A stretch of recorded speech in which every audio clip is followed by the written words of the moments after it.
Welcome back to YouSeeKaylaTV. If it's your first time, welcome to YouSeeKaylaTV. Guys, today we're getting into an episode review that has been a lot for me just to prepare to come to you, because I did not just want to be rambling for an hour. So before we get into it, if you have not already, please remember to subscribe to the channel. Like, comment, and share the content if you like it. If you know somebody else who likes Sistas and they're not subscribed to my channel and you're subscribed, don't be like that.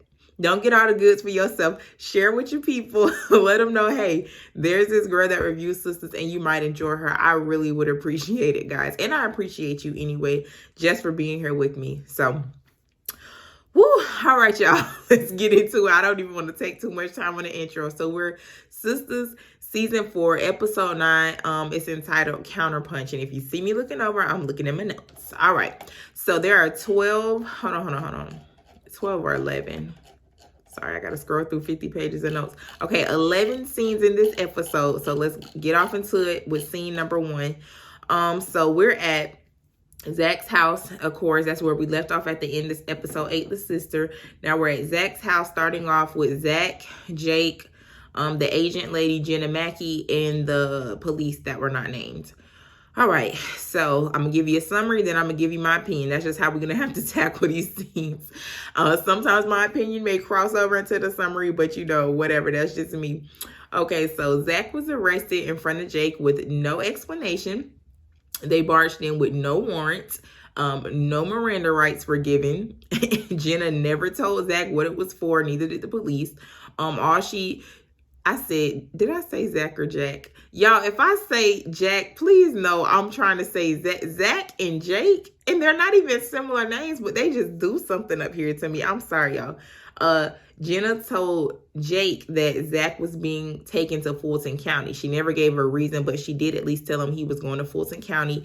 Jake said he knew some people up there and he'd be up there. Zach's last request as he was being hauled off was for Jake to call Fatima. Now, my opinion on this scene, the arrest was just so unbelievable and unrealistic. I was like, Tyler Perry, what is this? Like, how many shows has this man done? People get arrested on all of his shows. Like, we deserve better than that arrest. He let me down with that.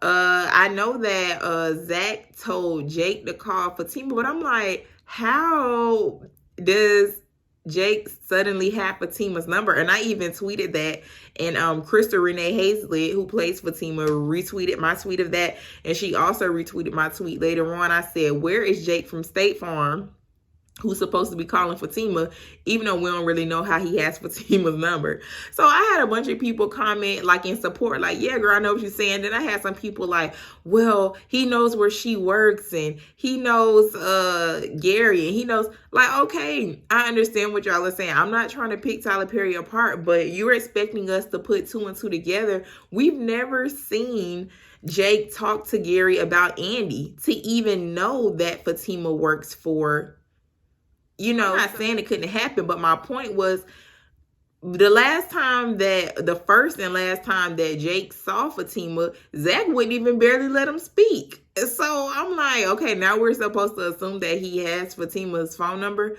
And then somebody was like, he has Zach's phone. We never saw Zach hand Jake his phone, either one of them. So I'm like, okay.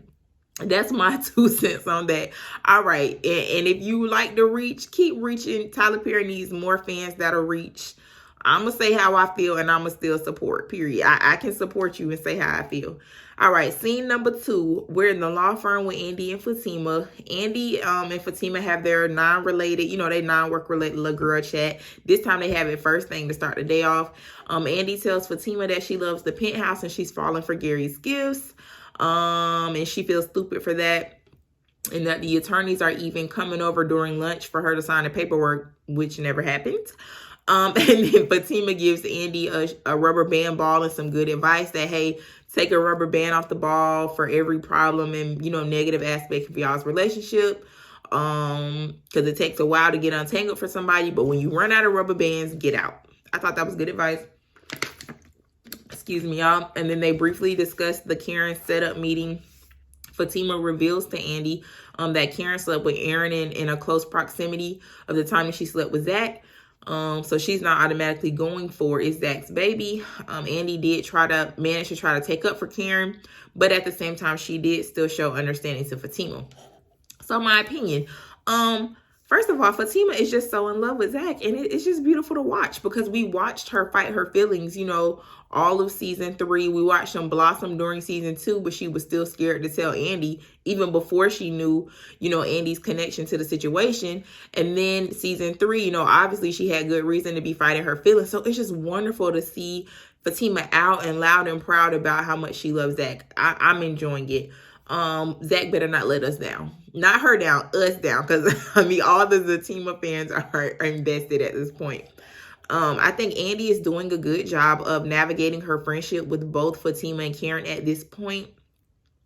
That was season 3 where she was like, she told Karen, oh, she's not my friend. She works for me. That pissed me off. And Andy hasn't done anything like that since then. So I'm going to trust Andy until she proves that she cannot be trusted. But I do understand this is a sticky situation to navigate. But Miss Andy, if you're not going to be able to navigate it, let Fatima know. Don't be having her thinking that you really her friend and you only riding for Karen, which you're entitled to because Karen's been your best friend since college. But if that's how you feel, let her know because we coming for you. If you got Fatima thinking y'all really friends and you just using her to get tea and running back to Karen. So Andy, so far, other than that one little comment, hasn't given me any real reasons to side-eye her, but my eyes on her. But I think she did a good job yesterday. I didn't feel like she went overboard. It was realistic because sometimes in this show things happen that are unrealistic. I thought it was realistic. The way that she was trying to show support to Karen but still be understanding to Fatima's situation. I think that Fatima dropping that bomb about Karen sleeping with Aaron close to Zach, Andy might not say anything to Karen, but she's going to keep that tucked in the back of her mind. Anyway, we'll see how that unfolds. I feel like some people were like, it wasn't Fatima's place to tell Andy that.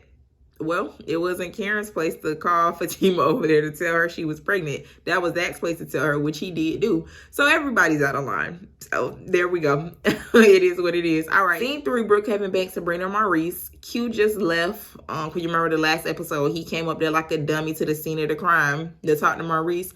Sabrina rolls up, was like, I'm calling the police. So Maurice gets Sabrina not to call the police. She tries to talk some sense into Maurice, delusional behind, who says Q was a good guy, but he's just scared.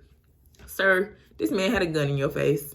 Sabrina is not totally convinced that Maurice's heartstrings aren't being pulled by Q. And for once, Sabrina is right, honey. And that's my opinion. Maurice needs to stop tripping. I really can't believe Tyler Perry is even playing Maurice's character out like this. Like, Maurice was not that dumb dude, you know? So I don't even understand why we're still doing this. And are we really supposed to believe, or is Maurice really supposed to be this desperate that he would consider being with Q, somebody who robbed him, could have cost him his job, had him at gunpoint, has a bad drug problem that he cannot trust? Are we supposed to believe that Maurice is just going to be like, he's just misguided? It's a hot mess. And I'm not here for it. And I'm going to pay this storyline dust almost every time because it doesn't deserve anything because it's stupid. So that's my opinion. All right, scene number 4, we're at the airport with Danny and Logan. Logan, this is also stupid and filler. Logan confronts Danny about standing him up for their first date night. Sorry. Danny tells Logan that he was being way too pushy. So she let him go on the date alone to think about what he did. And she was right. And then Logan tried to pull the reverse psychology card and diagnose her with, you know, emotional issues that's keeping her from being in a relationship. And Danny pulled his card and was like, maybe I just don't want you like that. Boom. Like, who are you? Who are you supposed to be? Anyway, then Andy calls Danny on the phone and invites her out to dinner later. Danny assumes it's for all the girls, you know, until Andy makes it clear it'll just be the 2 of them. And Danny was skeptical. She made sure she didn't owe Andy any money. And she made sure Andy was paying for dinner. That's my girl. True Danny style. My opinion, Logan needs to get lost. It's filler. It's uninteresting. And so is he. And I can't wait to see what Danny and Andy talk about at dinner, because I think without Karen's presence, every time Danny says something, Andy won't be like, Danny, Danny, Danny, like she always does, because she don't have her mama Karen to putting pressure on her to tell her what she need to do or make her feel she needs to react a certain way. That's just my opinion. All right, scene number 5. We're back at the bank again. We got Sabrina, Bio, and Maurice in this scene. Bio, big money Bio, comes to the bank and reveals to Sabrina that he went to multiple branches to find her and apologize and to ask her out. So what are you apologizing for if you were still gonna ask her out knowing she got a man? Anyway, Bio asked Sabrina to let he could take her to Africa. That's his homeland. Like, sir, you coming out kind of strong. Can we go on a first date? We gotta go to Africa. But anyway, Sabrina declines. Then he decides to make a withdrawal, so he writes a check to cash for apparently $200K, which is what Sabrina tells Maurice later after he leaves. Maurice comes over being nosy, even though he hates Sabrina being nosy, but he be nosy. And Sabrina sees that he has $36 million in his account, and she can't complete his transaction because they don't have enough cash, and he leaves Sabrina his card with his number before he goes. Like I said, Maurice comes over to be nosy and finds out that it was for $200K that he wanted to take out, $200,000. And then Maurice has to point out to Sabrina, who's supposed to be the manager, that that was only one of 11 counts. Just like, how you don't know how to work the system and you the manager, you didn't see that he had multiple accounts? I've been a bank teller before, so I'm not letting her off that easy. It's not that hard to read that system. Maurice is like, look, don't worry about Calvin, forget about Calvin, and get paid. He literally said, you know, bump that zero, go follow them zeros. So it was funny. And he might have had a point, because are Sabrina and Calvin really going anywhere with this? We'll see. Then he goes on to his usual fashion insults for Sabrina. And Sabrina got him this time. She clapped back about Q and how he need to leave that situation alone, not just personally, but also professionally, because them higher ups is on his behind about that robbery. They still are not sure that he wasn't involved in that. And in my opinion, kudos to Sabrina. She finally got one on Maurice, because we know Maurice be slashing her to pieces and reading her for Phil. So kudos to Sabrina. Sorry, y'all. Not only do I have to get water and my mouth gets dry from all this talking, and I read all these notes to myself before I decided to film for y'all to make sure that I was making sense. All right, scene number 6. We're at the law firm with Fatima and Andy. Fatima calls Zach and leaves a message and saying she's been trying to reach him all day and assumes that he's busy with the house, but she'll be by after work. Fatima then checks in with Andy before she leaves. And she does bring up the fact, like, hey, you never said anything else to me about calling the movers or about my guy that wants to bid on the car. It doesn't take long for Fatima to be like, okay, you keeping this stuff. And she does not believe that Andy is serious about being done with Gary. In my opinion, I won't believe it either, sis. Nobody believes Andy. Gary don't even believe Andy. So that's my opinion on that. I don't have much else to say. All right, scene number 7. We're at Karen's salon with Karen, Aaron, and Pam. Y'all, whoo, Karen. So what happened? Karen was really rude to Aaron when he came into the salon. Apparently, he texted Karen the pregnancy timeline that he had been working on because he's super excited and wants to be the father. She reveals she's going to Vanguard Hospital. Aaron says he knows the chief of staff there, and he could probably get her in faster. She says she'll just wait her turn. And he just needs to believe what she's saying for now about the paternity. He's very eager to find out if his possibility is for real, but Karen is not. Then Aaron goes out, it's like, fine, I'll just leave you alone. Then Karen and Pam briefly discuss the Jen and Mackie situation, who is the agent lady. And Pam finally looks over and notices Aaron because she's nosy and reveals to Karen that Aaron's in a car crime. Karen goes out to apologize to Aaron. They have an exchange and she tries to explain that she's irritable. She doesn't feel like herself, but she gets where he's coming from and that he loves her and wants to be with her. She offers to Aaron that they could, still be friends. And she's just not in a place right now to be with him. And she even tells Aaron, like, I swear to you, this is not your baby. Aaron hits Karen with a Karen and says, I disagree. This is definitely not over. Whew, all right, my opinion. First of all, I have a two-part breakdown of my opinion. You're going to get my opinion on Karen and Pam's conversation because the first time I watched it, see, I had to rewatch it. I missed some gems because I don't really be listening when Karen and Pam be doing their love banter back and forth. But when I watch it again, I say, wait a minute. There are some gems in this conversation that we need to pay attention to. So let's start with Karen and Pam, then we'll get to Karen and Aaron. Okay, so what I didn't notice the first time is that Karen is still digging around into why this lady is looking for Zach, which I'm sure is so she can have another connection to Zach other than the baby, and a reason to talk to him. Pam reveals that she knows people that could help them find out who the Jenna lady is. Pam pulls out Jenna's business card, which leads us to believe that she and Karen are still not done snooping around in Zach's business about the situation. Now, I got to give y'all a quick plug from the preview because if you watched the episode, you should have already seen the preview. And then they also revealed the 30-second trailer already. So this might be why Karen is going to end up at Zach and Fatima's house. Because in a very quick glance, y'all, we see Karen scoffing and hanging up the phone. She's like, huh, and hangs up the phone. Okay, remember that. So she might call Jenna with that business card from Pam and find out that Zach is in jail.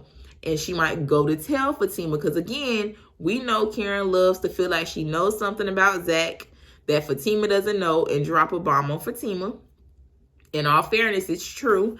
And then we also saw a man tell Fatima in the previews that Zach was arrested a couple hours earlier. So once again, Karen ain't gonna be able to tell Fatima anything about Zach that Fatima doesn't already know. And hopefully Fatima will let Miss Karen know that she handles Zach's business now. And if it's not about this pregnancy, I ain't even gonna say the baby, because if there is a baby, the baby could be Aaron's baby. So if it's not about the pregnancy, Zach's business is no longer Karen's business. I do hope that in all Fatima's understanding, sis, now I love you, Fatima, but in all your understanding, boo, you need to check her, okay? All right, now, Karen and Aaron.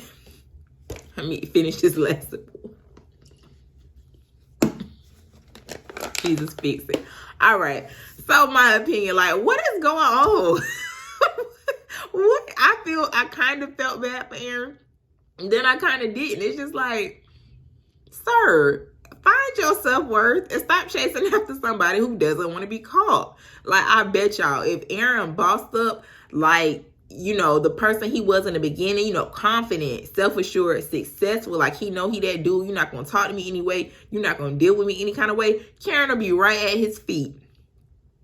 But he has just gotten so, like, he be crying all the time and pouring his soul to Karen. It's a difference between being honest with somebody and, again, like I've said before, acting like a puppy dog. And y'all tried to defend it, but we keep seeing it. I'm sorry, it's no other way to put it. And it's just like, the things that attracted Karen to you in the first place, Aaron, are the things that will keep her. So maybe you need some time and space to get back to yourself. Because, sir, you're losing it. Okay? Like, does Karen really emasculate these men like this? Like, what? Why does Tyler Perry do her like this in every relationship she's in? Because y'all know Zach was crying and I'm gonna do better for you and da da da. Like, why she can't never have a man who can be strong enough in who he is to be who he needs to be, and she just accents him like she can't. It's too much pressure on a person that they make or break you, you know, as a person, and trying to be in a relationship with somebody like that. Because every little thing you do, are they gonna fall apart? Like, Aaron, get your life. All right, and then Karen, ma'am.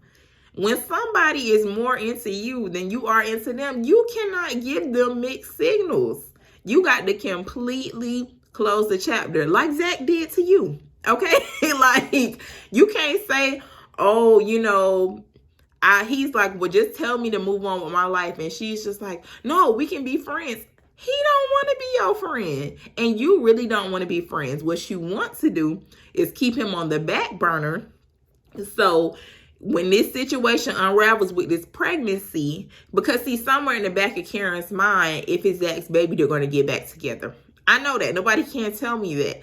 But when it doesn't happen, Because, see, she also has to face reality. Like, she got the dream in the back of her mind, and in the front of her mind is a reality, which is, if the baby is his, we still might not be getting back together. So she wants to have Aaron as an option. And then she definitely knows if the baby's Aaron's, they can be together. So it's just like, that's selfish, Karen. That's selfish. This man, that if Zach would have told you, oh, I just want to be friends, you would have been pissed.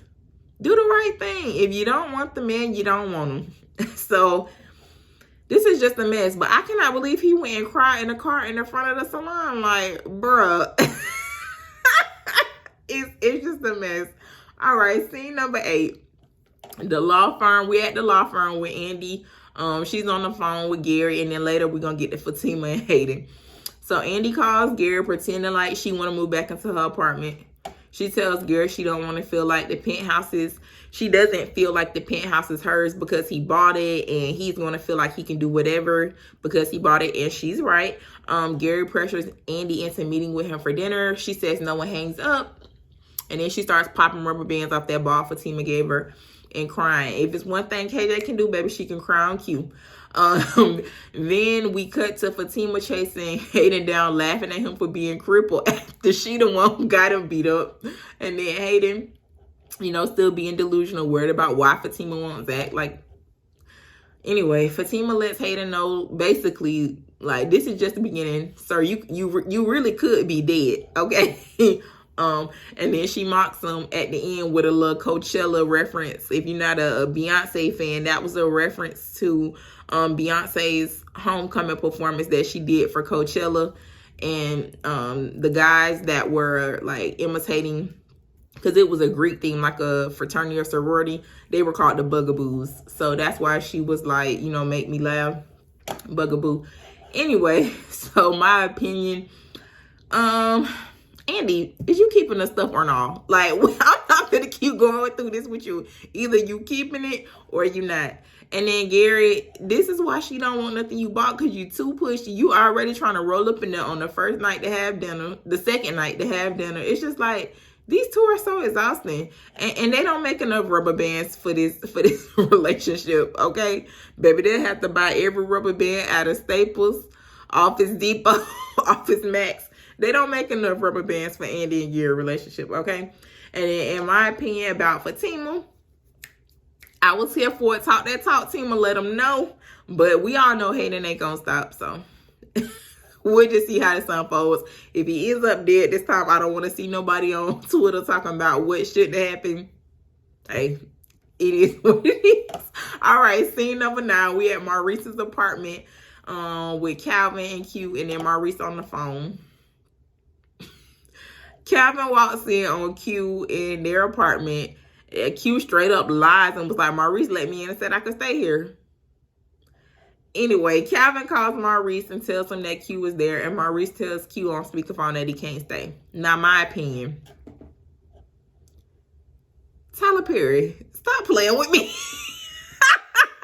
Please stop playing with me. This is so unrealistic and stupid. Why are we still, first of all, why wouldn't Calvin just call the police and say Q was trespassing, breaking and entering, anything? Like, I'm so over this storyline. It is full of holes, and it's literally stupid at this point. And it ain't, first of all, it ain't no way I'm coming home to my house where I pay the bills at, and a person is sitting on my couch. And I'm finna have a conversation back and forth with you. I'm finna get the bussing. If I can't find my gun, then we got to fight. If I feel like you're gonna best me in a fight, I'm finna run back out to my car and I'm calling the police on the phone from the car. Like, what is this? What are we doing? And we all know Calvin can't fight. But that never stopped him before. He be running up on, he done ran up on Jacoby and Bio and knew he couldn't fight. He could have tried to fight Q. At least he could have bought himself some time or found a reason for somebody else to call the police after they heard the commotion. I'm just like, you know what? I can't do it. Now you want to use your words, Calvin. I'm done. Anyway, let's move on to scene 10. That was just stupid. We at Karen's salon with Karen, Andy, and Pam. Honorable mention, this is the most I ain't gonna say stupid because last scene was stupid. This is the most useless scene of the entire episode, in my opinion. So Andy goes to Karen's salon to find Pam there before Karen makes it back, like it always happens. Then Karen comes in and tries to get rid of Pam by sending her out to a car to get some invisible supplies. And then she and Andy have a pointless conversation that I literally do not want to hear again this entire rest of the season, about if she keeping the doggone stuff from Gary and if her and Gary is getting back together. Then Andy tells Karen she's going to dinner with Danny, and Karen pieces together that she wants Danny's approval to keep Gary's gifts because that's what she want to do anyway. And she knows Danny agree with her. In my opinion. First of all, let me just put this out there. It amazes me how Karen has so much good sense and can figure out things and foresee the dangers in other people's business. But she still ain't figured out that she shouldn't want to get back with Zach. He's not coming back. And this pregnancy is not going to fix anything between them. That just amazes me. Anyway, I had to get that out the way. Second of all, my thing is, what was the point of this scene? Did Andy go over there to get her permission? Like, I literally was about to tweet, and I was talking to some of my sisters on Twitter today and was like, I was going to be like, bruh, Andy, hold on, y'all. Andy got to stop by her mama's job and get her mama permission to keep Gary's stuff. Like, what is the point of her even stopping by the salon to talk to? They could have talked on the phone while she was on the way to dinner with Danny. This did not take another scene. This is why we got nothing done with Zach being in jail, because Tyler Perry gaslit us with this scene and some other scenes that have no real importance. And does she have to run her itinerary by Karen or something? Like, what was the point of it? What are we doing? Why would you stop by somebody way out your way to talk about this? I'm done. You know what? I'm done. I'm not giving that scene no more energy. It was very stupid. It was unrealistic. It was a phone conversation that could have been had that we really didn't even need to see that either, because they keep repeating themselves about the same stuff. Let me move on, because if my reviews start turning into rants, I don't even want to do it no more. So anyway, last scene, scene 11, we at the Fulton County Jail with Zach. I believe this officer is Officer Kearse, based on the list of characters we had, which I'm not giving you a spoiler because it already happened. Jake and Bill Watts. The officer let Zach out of his cell after telling him his lawyers were there. Zach asked Jake if he called Fatima, and Jake said he didn't because he didn't think that Zach wanted Fatima to know what was going on. Bill Watts gives Zach a stack of papers, and Zach, the last thing we see is Zach saying, "You got to be kidding me." Okay, in my opinion, I knew Tyler Perry was going to drag this out to at least episode 10, but with how little we got accomplished in this episode, I feel like it's going to go through the mid-season finale. Like, we didn't get anything addressed with Zach being in jail. And then secondly, Jay, we didn't ask you to think. We asked you to call.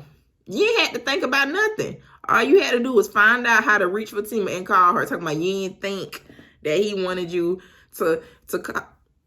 We didn't ask you to think. That's your problem. Like, that made me mad. We was waiting our episode for you to call Fatima, talking about what you didn't think to do. Think about this. The next time he tell you to call Fatima, because he don't trust you all the way yet anyway. Now, I don't think that Jake is not on Zach's side. I'm just saying that aggravated me when he did it, talking about what he didn't think. But go ahead. Now, anyway, let's get into this preview for the next week's episode. I done held y'all for over 30 minutes. I'm so sorry. I was trying to condense this. All right. Now, what I'm about to do is the preview. You saw it right at the end of the episode. They released a short 10-second during, First Wives Clubs that come on right after. And then the official 30-second promo is out. I combine all of this into one preview. And that's what I'm giving my predictions and my opinion on. Okay, so in the previews, all combined, Zach is going to be speaking to Jake and Bill Watts after reading them papers. And he's going to yell, "How is this possible?" He also tells Jake, like, "You bugging, you know I'm not going to get my money back." And Jake says, "It's either that or you staying here." And then we see Zach exploding in anger and knocking the papers off the table. We'll see how this plays out. It looks like Jake has found a solution. And Zach just doesn't like the solution because obviously it might cost him some money. But Jake, did you call Fatima yet? But anyway, so that's that on that. Okay, then Robin is on the phone with Andy. He's like, I'll be there in a few hours. Do you want to have a drink tonight? And we also see him saying to Andy, oh no, you must be back on the fence. And then we see Gary and Andy making googly eyes with each other in Andy's penthouse. That background, if y'all look closely, is Andy's penthouse. So he made it over to the house. So surprising, right? Gary's back in the picture. I'm sure Gary will say something stupid and Andy will gaslight him as an excuse for her to sleep with Robin again, since he's back in town and she know he on his way. So let's see what happens. The most annoying part of the previews, Karen is at Zach and Fatima's house. But like I said earlier, maybe this has something to do with the Jenna lady. Maybe she found out something, whatever, we'll see. And Fatima says to Karen, let me guess, you want him back?